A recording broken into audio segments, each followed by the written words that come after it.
چی گفتن؟ تا هر شخصیتی که امروز حرکت میکنه برای مسجد آباد کردن، برای آبادی مسجد، خداوند در جنت برای او یک قصر آباد میکنه، خانه ای که ابدی است، دیگه ویرانی نداره. ببین مسجد ما سوخت، مسجد ما ابدی نبوده است. اینه که راست میکنیم شاید اینش هم ابدی نباشه. این عمارت ها و خانه های دنیا ابدی نیستن برادر عزیز، آخر ویران میشوند. اگر اونها هم ویران نشوند، من و شما از دنیا مرده میرویم، در اینا همیشگی نمیمانیم. کجا میرویم؟ جایی که ابدی هست، جایی که همیشگی هست، جایی که فنا نمیشود، رفته رفته زینت و لذت و راحتش زیاد چیدن میگیره. اون جنت است. ما حرکت کنیم در این دنیا جنت مون آباد کنیم. و آبادی مسجد این صدقه جاریه است برادران عزیز، صدقه که هرگز فنا و نابود نمی شود. هر شخصیتی که در آبادی مسجد یعنی صرف کرد، خدمت کرد، سهمی خچه گذاشت، این صدقه او همیشه بعد از مردن هم ثوابش نوشته می شود در نامه اعمالش. هر انسانی که اگر 1 روبل یا اینکه 100 روبل برای آبادی یک مسجد داد، هر شخصیتی که درآمد در اون مسجد نماز خواند در ثواب او شریک است. ثواب او در نامه اعمال انسانی که سهم گذاشته است نوشته می شود. جناب پیغمبر صلی الله علیه و سلم گفتند که اذا مات ابن آدم انقطع عمله.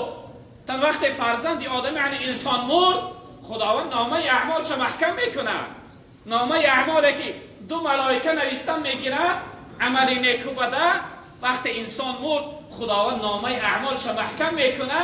پیغمبر بزرگوار گفت الا من ثلاث، گفتن مگر محکم نمیشود نامه اعمال 3 گروه مردم.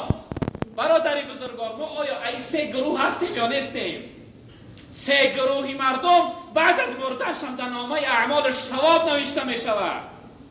اینها کی هستن برادران عزیز؟ یکمش صدقه جاریه، شخصیتی که صدقه جاریه کرده است، مسجد آباد کرده است، راه آباد کرده است، یک کوپریک آباد کرده است، باغ کرده است، با یک طالب علم کتاب خریده است.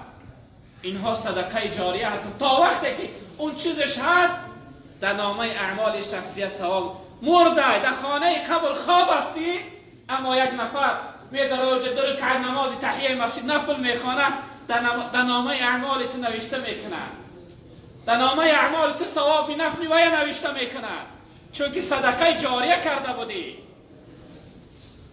دویمش علم ینتفع به، علمی که منفعت مردم بردن، علمی که در خلق خدا علمش انسان رسانده است، نه تنها برای فهمیدن خودش خوانده است.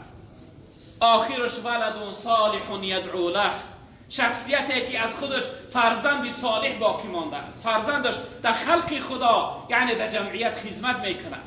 تا وقتی که فرزندی او در جمعیت خدمت میکنه ثوابش نوشته میشود. به همین خاطر ما و شما برادران عزیز بزرگوار حرکت داشته باشیم که اگر چی ذره هم باشه یعنی سهم خودمونه، حصه خودمونه در آبادی این مسجد بگذاریم.